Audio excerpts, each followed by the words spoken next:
को जीवन की चुनौतियों से भागना नहीं चाहिए और न ही भाग्य और ईश्वर की इच्छा जैसे बहानों का प्रयोग करना चाहिए। शिक्षा और ज्ञान उसी को मिलता है जिसमें जिज्ञासा होती है।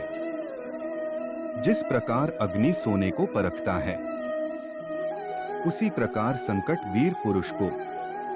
जो व्यवहार आपको दूसरों से पसंद ना हो, ऐसा व्यवहार आप दूसरों के साथ भी ना करें। एक अनुशासित व्यक्ति ही अपना तथा समाज व देश का विकास कर सकता है। अगर आपको कोई अच्छा लगता है तो अच्छा वो नहीं, बल्कि अच्छे आप हो, क्योंकि उसमें अच्छाई देखने वाली नजर आपके पास है। जो मुझे सर्वत्र देखता है और सब कुछ मुझ में देखता है, उसके लिए न तो मैं कभी अदृश्य होता हूँ और न वह मेरे लिए अदृश्य होता है। वक्त से पहले मिली चीजें अपना मूल्य खो देती है और वक्त के बाद मिली चीजें अपना महत्व। आत्मा न तो जन्म लेती है और न ही मरती है, आत्मा अमर है।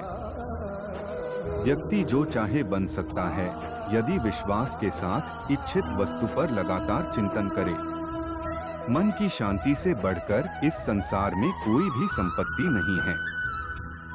अपने आपको ईश्वर के प्रति समर्पित कर दो, यही सबसे बड़ा सहारा है। जो कोई भी इस सहारे को पहचान गया है, वह डर, चिंता और दुखों से आजाद रहता है। ज्यादा खुश होने पर और ज्यादा दुखी होने पर निर्णय नहीं लेना चाहिए, क्योंकि यह दोनों परिस्थितियां आपको सही निर्णय नहीं लेने देती हैं। जब इंसान अपने काम में आनंद खोज लेते हैं, तब वे पूर्णता प्राप्त करते हैं। निंदा से घबराकर अपने लक्ष्य को कभी न छोड़े, क्योंकि लक्ष्य मिलते ही निंदा करने वालों की राय बदल जाती है। हमेशा संदेह करने से खुद का ही नुकसान होता है। संदेह करने वाले व्यक्ति के लिए प्रसन्नता नहीं इस लोक में है और न ही किसी और लोक में। जो पुरुष सुख तथा दुख में विचलित नहीं होता और इन दोनों में संभाव रहता है, वह निश्चित रूप से मुक्ति के योग्य है। जिंदगी में हम कितने सही हैं और कितने गलत हैं, यह केवल दो लोग जानते हैं, एक परमात्मा और दूसरी हमारी अंतरात्मा। जीवन में बिना किसी कर्म को किए किसी फल की आशा करना इंसान की सबसे बड़ी भूल होती है। मनुष्य अपने जीवन में जो भी कर्म रूपी बीज बोता है, भविष्य में उसी का फल उसे प्राप्त होता है। मैं श्रेष्ठ हूँ, यह आत्मविश्वास है, लेकिन सिर्फ मैं ही श्रेष्ठ हूँ, यह अहंकार है। क्रोध से उत्पन्न होता है मोह और मोह से स्मृति विभ्रम। स्मृति के भ्रमित होने पर बुद्धि का नाश होता है और बुद्धि के नाश होने से वह मनुष्य नष्ट हो जाता है। मेरा तेरा, छोटा बड़ा, अपना पराया, मन से मिटा दो, फिर सब तुम्हारा है और तुम सबके हो।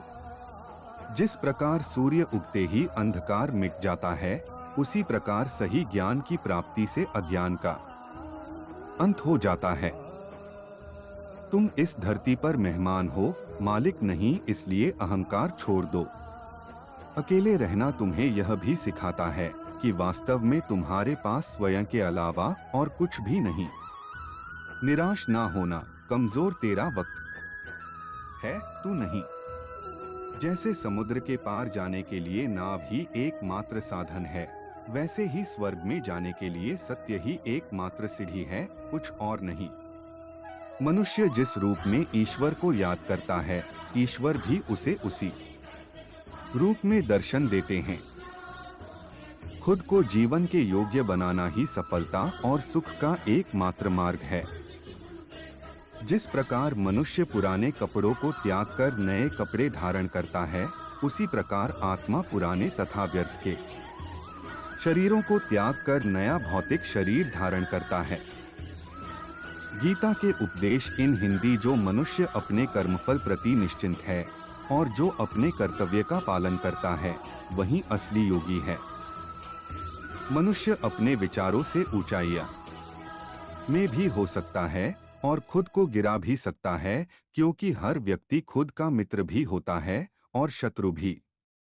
न तो यह शरीर तुम्हारा है और न ही तुम इस शरीर के मालिक हो। यह शरीर 5 तत्वों से बना है, आग, जल, वायु, पृथ्वी और आकाश। एक दिन यह शरीर इन्हीं 5 तत्वों में विलीन हो जाएगा। वह व्यक्ति जो अपनी मृत्यु के समय मुझे याद करते हुए अपना शरीर त्यागता है, वह मेरे धाम को प्राप्त होता है, और इसमें कोई संशय नहीं है। किसी का अच्छा ना कर सको तो बुरा भी मत करना। चुप रहने से बड़ा कोई जवाब नहीं, और माफ कर देने से बड़ी कोई सजा नहीं।